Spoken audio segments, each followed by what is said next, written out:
సభకు నమస్కారం. ఈరోజు మల్లికార్జునరావు గారు నాకు ఒక పరీక్ష పెట్టారు. పుస్తకం విశ్వం అనే శాస్త్రీయ సంబంధమైనటువంటి అంశం, సాహిత్య సంబంధమైన అంశాలు మాత్రమే తెలిసినటువంటి నాకు ఈ గ్రహాలు, నక్షత్రాలు, ఆకాశం ఇలాంటి అంశాల మీద రాసినటువంటి పుస్తకాన్ని గురించి మాట్లాడమన్నారు. ఈ పుస్తకాన్ని రాసిన వారు గంటా సత్యకుమార్ గారు. వారు కూడా ఒక ప్రత్యేకత ఏంటంటే వారేమో జంతు శాస్త్ర అధ్యాపకులుగా పదవీ విరమణ చేశారు. అంటే జీవశాస్త్రాన్ని చదువుకున్నటువంటి ఆ మాస్టారు ఆయన ప్రత్యేకమైన అభిరుచితో ఈ ఖగోళ శాస్త్ర సంబంధమైనటువంటి అంశాల మీద సంపూర్ణమైనటువంటి అవగాహనని ఏర్పాటు చేసుకోవటమే కాదు, దానికి అక్షర రూపాన్ని కల్పించారు. ఒక విశిష్టమైనటువంటి గ్రంథాన్ని రూపొందించి దాని పేరు విశ్వం అని పెట్టారు. అంటే విశ్వం అనేటువంటి శబ్దానికి మనకి భూమి అనే అర్థం ఉన్నది, లోకం అనే అర్థం ఉన్నది, సమస్తము అనే అర్థం కూడా ఉన్నది. అంటే ఈ లోకానికి సంబంధించిన సమస్తమైనటువంటి అంశాలని కూడా గంటా సత్యకుమార్ గారు ఈ పుస్తకంలో చాలా చక్కగా తెలియజేశారు.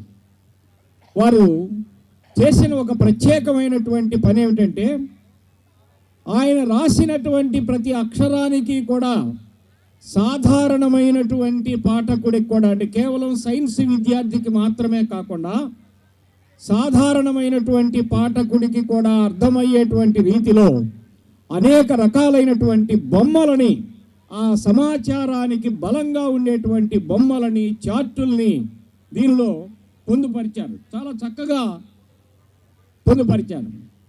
అందులో సాధారణంగా అధ్యాపకులైతే పాఠాలు చెప్తూ ఆ అంశాల మీద ప్రత్యేకమైనటువంటి అవగాహనని కలిగి ఉంటారు. కానీ ఆయన జువాలజీ అంశాన్ని ఎంఎస్సిలో చదువుకొని ఆ తర్వాత రెవెన్యూ డిపార్ట్మెంట్లో మరి డిప్యూటీ కలెక్టర్గా కేవలం సాహిత్య ఇతరమైనటువంటి కేవలం ఆర్థిక సంబంధమైనటువంటి అంశాల మీద మాత్రమే ఆయన ఉద్యోగాన్ని నిర్వహించి వారికి ఉన్నటువంటి ఒక ప్రత్యేకమైన రుచితో, ఆ అభిరుచి వలన ఈ పుస్తకాన్ని రాయగలిగారు. నాకు చాలా ఆశ్చర్యం వేసింది. అంటే ఒక జీవశాస్త్రం చదువుకున్నటువంటి వ్యక్తి, ఒక ఉద్యోగి ఈ విషయాన్ని గురించి ఎలా తెలియజేశారు అంటే, ఆయన మామూలుగా ఇంటర్మీడియట్ చదివేటప్పుడు బయాలజీ, ఫిజిక్స్, కెమిస్ట్రీ అన్నీ చదువుతారు. కానీ ఆ చదివినటువంటి ఆ జ్ఞానాన్ని వదిలిపెట్టకుండా దానికి పరంపరగా కొనసాగించారు. అందువలనే ఆయన అనేక రకాలైనటువంటి ఆయనకి ఉత్సాహం ఏమిటంటే ఖగోళ శాస్త్రాన్ని ఆయన ఇష్టంగా చదవటం. ఉద్యోగం కోసం లేకపోతే డిగ్రీ కోసం ఆయన జంతు శాస్త్రాన్ని చదివినా ఖగోళ శాస్త్రం అసలు ఖ అనే ఒక అక్షరానికే సంస్కృతంలో ఆకాశం అని అర్థం. ఖగోళం అంటే ఆకాశ గోళాన్ని గురించి తెలియజేసేటువంటి శాస్త్రం ఇది. అంతేకాకుండా సత్యకుమార్ గారిలో ఉన్నటువంటి ప్రత్యేకత ఏమిటంటే, ఇందాకే చెప్పాను, ఆయన జంతు శాస్త్రాన్ని చదివారని. ఆయన పక్షి ప్రేమికులకి ప్రకృతిని పరిశీలించేటువంటి ఆసక్తి ఉంటుంది. అలా ఆ ఆసక్తిని పెంచుకొని, అంతేకాకుండా ఆయన సంగీత ప్రియులు కూడా. సంగీతాన్ని అంటే ఒక రసహృదయం కలిగినటువంటి వ్యక్తి ఈ పుస్తకాన్ని రచించడం చాలా అభినందనీయమైనటువంటి అంశం. మరి రసహృదయం కలిగిన వారు, సంగీత ప్రియులైనటువంటి వీరు శాస్త్రీయమైనటువంటి దృక్పథంతో నిజంగా ఆయన ఇచ్చిన టేబుల్స్ చూస్తే నాకు చాలా ఆశ్చర్యకరమైనటువంటి అంశాలు అర్థమయ్యాయి. అంటే ఈ రోజుల్లో మనం ఈ గ్రహాలు లేకపోతే జాతకాలు, జ్యోతిషులు ఇలాంటి వాళ్ళు తెలియజేసేటువంటివన్నీ కూడా పచ్చి అబద్ధాలు అని చెప్పి నిరూపించారు. ఆయన శాస్త్రీయమైనటువంటి దృక్పథంతో. ఎందుకంటే ఆయన అంటే ఆ పుస్తకం మొత్తాన్ని కూడా 3 భాగాలుగా విభజించారు. ఖగోళ దర్శనం, గ్రహలోకం, విశ్వం అనేటువంటి 3 విభాగాలుగా ఈ పుస్తకాన్ని విభజించి, ఖగోళ దర్శనంలో ఆయన చిరునామాలు, కదలికలు, ఆనవాళ్ళు, పరికరాలు అనేటువంటి సబ్ హెడ్డింగ్స్తో చాలా చక్కగా ఉంది. ఒక ప్రణాళికాబద్ధమైనటువంటి ఒక పరిశోధకుడు థీసిస్ రాస్తే ఎలా ఉంటుందో ఆ రకంగా ఉన్నది ఆ పుస్తకం.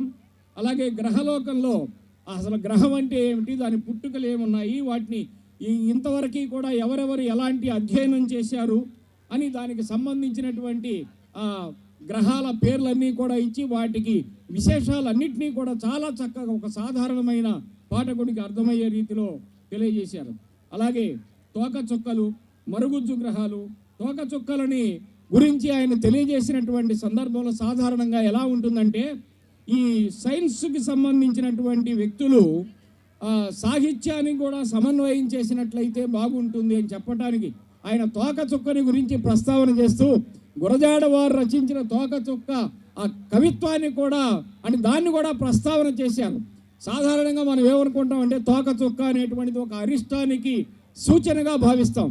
కానీ గురజాడ వారు దాన్ని అంటే ఒక లోక బంధువుగా వచ్చాడని, ఆ తోకచుక్క అనేటువంటిది సంఘ సంస్కరణ ప్రయాణ పతాకగా దీన్ని నేను భావిస్తున్నాను అని చెప్పి అంటాడు గురజాడవారు.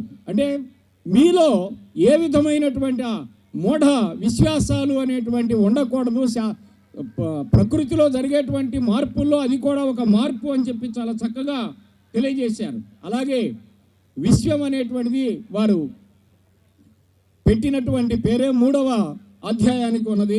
నక్షత్రాల ప్రాధాన్యం, అసలు నక్షత్రాలు ఎలా పుడతాయి, నక్షత్రాలు ఎలాగా ప్రకాశిస్తాయి, ఒక నక్షత్రానికి ఇంకొక నక్షత్రానికి ఉండేటువంటి ఆ దూరాలు ఏమిటి, అలాగే ఉష్ణోగ్రతలు, ఇలా అనేకమైనటువంటి అంశాలని గురించి వారు తెలియజేసి బిగ్ బ్యాంగ్ సిద్ధాంతాన్ని కూడా వారు తెలియజేశారు. అంటే ఈ విషయం ఎప్పుడూ కూడా స్థిరంగా ఉండదు అని చెప్పి, స్థిరంగా ఉంటుందని చెప్పినటువంటి శాస్త్రవేత్తలే ఉండదు అని చెప్పి అంగీకరించారు అని. అంటే విషయం ఎప్పుడూ కూడా పరిణామమైనటువంటి రీతిలోనే ఉంటుంది అని చెప్పి ఆయన 5 రకాలుగా దానిని విభజన చేశారు. అలాగే ఖగోళానికి సంబంధించిన అనేకమైనటువంటి భావనల గురించి కూడా గ్రహాంతర బుద్ధిజీవులు, మా నారాయణరావు గారు ఎప్పుడు ఇంగ్లీష్ సినిమాలకు తీసుకెళ్తూ ఉంటారు మమ్మల్ని నవరంగలో. ఆ గ్రహాంతర వాసుల గురించి నాకు వారి చదువుతుంటే అవే గుర్తొచ్చాయి. ఆ గ్రహాంతర వాసులు ఉంటారు, వాళ్ళు ఒక ప్రత్యేకమైన లోకం ఉంటుంది, వాళ్ళకి ఆ జీవన విధానం వేరుగా ఉంటుంది అనేటువంటి భావంతో. అలాగే కేవలం ఒక విశ్వమే కాకుండా బహుళ విశ్వాలు ఉన్నాయి అని చెప్పి వారు తెలియజేస్తూ, అంటే వారి పరిశీలన ఎంత గొప్పగా ఉన్నదంటే కేవలం సబ్జెక్టు దానికి సంబంధించిన అంశాలు కాకుండా ఈ బహుళ విశ్వాలకి సంబంధించి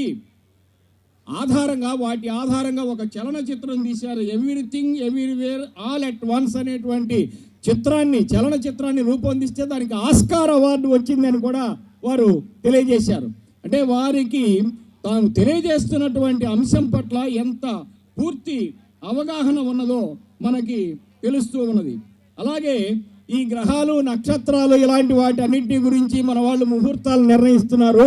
ఈ ముహూర్తాలన్నీ కూడా అవి శాస్త్రీయమైనవి కావు.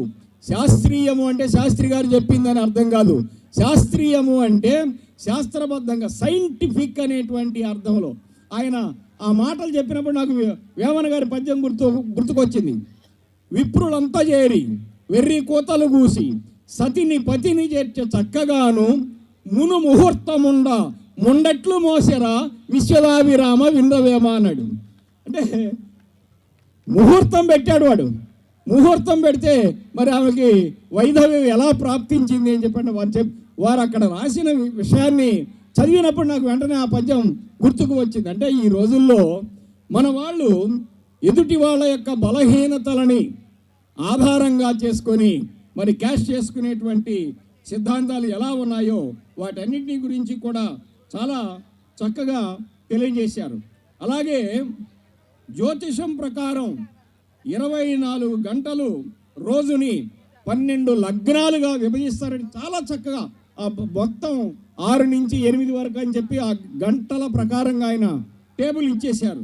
అలాగే విఫలమైన జ్యోతిషాలు అని చెప్పి మనకి ఎలక్షన్స్ టైంలో జ్యోతిషాలు చాలామంది చెప్తూ ఉంటారు.